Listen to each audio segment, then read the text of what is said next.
चलो तो भाई हमने फर्स्ट चैप्टर के ऑब्जेक्टिव कंप्लीट कर लिए थे और अब हम आज जो है ना सेकंड चैप्टर मतलब आपका जो बहुपद है इसके ऑब्जेक्टिव क्वेश्चन कंप्लीट करेंगे। भाई ऑब्जेक्टिव क्वेश्चन कंप्लीट करना हमारे लिए बहुत ज़रूरी है क्योंकि ऑब्जेक्टिव क्वेश्चन हमारे क्लास 10th मैथ में 32 नंबर के आते हैं, है ना।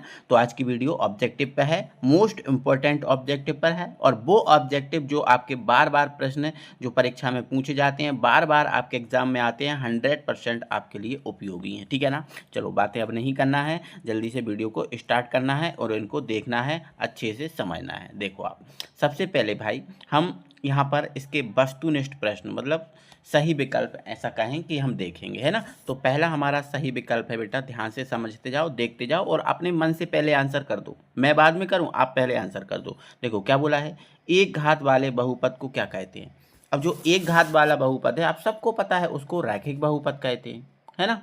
द्विघात वाले को दो घात वाले को द्विघात, तीन घात वाले को त्रिघात और चार घात वाले को चतुर्घात। तो एक घात वाला पूछा है, रैखिक हो जाएगा। अब यहाँ बोला है त्रिघात बहुपद के कितने शून्यांक होते हैं। सिंपल है, देखो एक घात वाले का एक होगा, द्विघात वाले के दो, त्रिघात वाले के कितने हो जाएंगे, तीन हो जाएंगे। सिंपल है, ठीक है ना।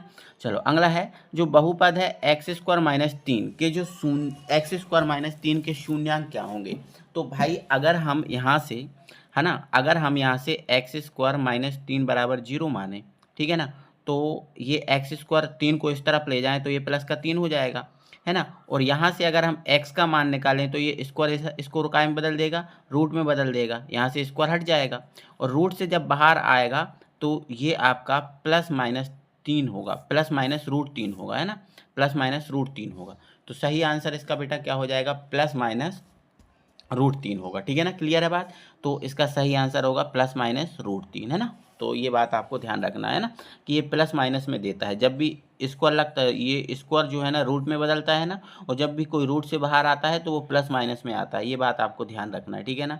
चलो तो इसका आंसर क्या होगा, +-√3 होगा, ठीक है ना। चलो अब अगले ऑब्जेक्टिव पे बात करेंगे, है ना। अगला हमारा ऑब्जेक्टिव क्वेश्चन है बेटा, एक सेकेंड बेटा, हाँ देखो, द्विघात बहुपद ax² + bx + c के शून्यांकों की अधिकतम। देखो द्विघात है ना, तो शून्यांक तो अधिकतम दो ही होंगे, दो से ज़्यादा हो ही नहीं सकते, ठीक है ना। चलो अब द्विघात बहुपद ये के शून्यांक अल्फा और बीटा है, तो अल्फा डॉट बीटा का मान क्या है। अल्फा डॉट बीटा मतलब शून्यांकों का गुणनफल। आपने सब पढ़ा है, मैंने सब चीज़ पढ़ाई है, एक एक चीज़ आपको पढ़ाई है।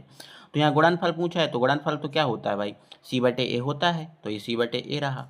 क्लियर हुआ ना भाई, है ना। तो जो चीज़ें आपसे पूछ रहा है उसका आंसर दो। अब इसमें देखो योगफल पूछ लिया, तो योगफल क्या होता है, -b/a होता है ना। तो ये सिंपल सिंपल चीज़ें हैं, यही चीज़ें ऑब्जेक्ट बनती हैं बेटा, जो मैंने आपको पढ़ाया ना, यही सब चीज़ें ऑब्जेक्ट बनती हैं अलग से। और कुछ ऐसा नहीं है कि ऑब्जेक्ट में कुछ अलग से आता है, नहीं, है ना। अगला है द्विघात बहुपद ax² + bx + c का आलेख। देखो द्विघात बहुपद का आलेख मैंने पूरा बताया, बिल्कुल एक एक चीज़ आपको समझाई है। देखो रेखीय बहुपद का आलेख कैसा होता है, सरल रेखा, और द्विघात बहुपद का आलेख कैसा होता है, परवलयाकार होता है ना, ठीक है। शून्यांकों का योगफल, अब इनने देखो शब्दों में ही बोल दिया, शून्यांकों का योगफल, तो योगफल तो -b/a होता है कि नहीं, हाँ सही बात है। तो ये आपके इस टाइप के क्वेश्चन हैं, आपसे बन रहे होंगे, कोई परेशानी कोई दिक्कत नहीं होगी, ठीक है ना। चलो आ जाओ भाई अगले क्वेश्चन पे। अब अगला है हमारा, यहाँ पर देखो एक सेकेंड, हाँ, रेखीय बहुपद ax + b का शून्यांक क्या हो। देखो अगर हम यहाँ पर ax + b को 0 के बराबर माने, ठीक है, तो ax बराबर क्या हो जाएगा, -b हो जाएगा, और x का मान निकालेंगे तो -b/a हो जाएगा कि नहीं। तो x बराबर क्या हो जाएगा, -b/a हो जाएगा। तो -b/a कहाँ है, ये है। हमें शून्यांक निकालना है, मैंने क्या बोला, शून्यांक निकालना मतलब x का मान निकालना होता है, ठीक है ना। चलो सही हो गया है, ठीक है ना। अब अगला हमारा ऑब्जेक्टिव है बहुपद ये है कि शून्यांक होंगे। अब यहाँ पर इसको तोड़ के शून्यांक निकालना पड़ेंगे, है ना। तो हमें इसको ऐसे तोड़ना है कि जोड़ने पर 7 आए, गुणा करने पर 10। तो देखो ये 5 और 2 में टूट जाएगा कि नहीं। तो 5 दूनी 10 और 5 और 2 7, मतलब ये प्लस में अपन मानेंगे, तो जब बराबर के इस तरफ ले जाएंगे तो ये दोनों माइनस के हो जाएंगे, है ना। तो -2 और -5 इसका सही आंसर हो जाएगा, ठीक है ना भाई। चलो अब ये बोला है कि जो बहुपद है ये की घात क्या होगी, तो पहले गुणा करना पड़ेगा, तो इसकी जो घात निकलेगी बेटा वो 3 निकलेगी, है ना। नहीं नहीं नहीं 3 नहीं, यहाँ 4 भी है ना बेटा, देखो ये 4 है, इसको ध्यान ही नहीं दिया। तो जब इस x का इस 4 में गुणा होगा तो अधिकतम घात कितनी आ जाएगी, 5 आएगी, है ना। तो आप लेकिन इसका गुणा कर लेना और गुणा करके देखना, चर की जो अधिकतम घात होगी वही बहुपद की घात होती है ना। तो यहाँ पर 5 आ जाएगा इसका आंसर, सही आंसर, ठीक है ना भाई। चलो अब रिक्त स्थान पे देखते हैं बात, रिक्त स्थान पे बात होगी भाई। देखो अब रिक्त स्थान में हमारा बेटा पहला रिक्त स्थान है, बोला है एक रैखिक बहुपद ax प्लस बी, है ना। इसमें जो a है वो नॉट इक्वल 0 है के लिए y बराबर ax प्लस बी का ग्राफ एक सरल रेखा है, तो x अक्ष को ठीक एक बिंदु खाली स्थान पर प्रतिच्छेद करेगा। मतलब यहाँ पर आपको बिंदु पूछा है, तो देखो यहाँ से अगर बात करूँ, देखो ये x अक्ष है, बोला क्या है, x अक्ष को प्रतिच्छेद कर रहा है। किसको कर रहा है प्रतिच्छेद, थोड़ा ध्यान रखना, x अक्ष को प्रतिच्छेद कर रहा है, किसको, x को कर रहा है। अब जब x को कर रहा है, x अक्ष पर है, x अक्ष पर है तो y तो होगा ही नहीं, बिल्कुल नहीं होगा। तो ध्यान रखना x अक्ष जो होता है ना उस पर y का मान 0 होता है, इस बात को ध्यान रखना। और अगर y अक्ष होगा तो x का मान 0 होगा। देखो x अक्ष है तो y का मान 0, y अक्ष है तो x का मान 0, तो y तो आपका 0 हो जाएगा, ठीक है सर। अब x का मान निकलेगा तो x का मान कहाँ से निकलेगा, यहाँ से निकलेगा। तो x का मान यहाँ से निकालेंगे तो ये हो जाएगा माइनस का b बटे a हो जाएगा, होगा कि नहीं। देखो यहाँ से इसको बराबर 0 मान के x का मान निकालो तो माइनस b बटे a हो जाएगा। तो x का मान तो माइनस b बटे a हो गया और y का मान कितना होगा, 0 होगा। तो ये आपका सही होगा, माइनस b बटे a, है ना, कॉमा 0। तो जो आपका जो पहला क्वेश्चन है ना कि इसमें y अक्ष को ठीक एक बिंदु, तो वो बिंदु बताना है, तो वो बिंदु बता दिया, माइनस b बटे ए कॉमा 0 पर प्रतिच्छेद करेगा, है ना। तो इस बिंदु को नोट कर लो, इसको फिर मैं हटा रहा हूँ, ठीक है ना। चलो अब यहाँ पर इसका दूसरा रिक्त स्थान देखो, दो चर x के बहुपद px में x की उच्चतम घात क्या कहलाती है। चर x का कोई बहुपद है px, उसमें x की उच्चतम घात को क्या कहते हैं। तो भाई उच्चतम घात है ना, बहुपद की घात है ना, तो उच्चतम घात किसकी है, बहुपद की है, तो उसको बहुपद की घात कहेंगे, है ना। तो ध्यान रखना बहुपद की घात, बहुपद की घात, ये लिखते जाना आप लोग, है ना, ये ऑब्जेक्टिव है ना, आप लिखते जाना, इंपॉर्टेंट है, ठीक है।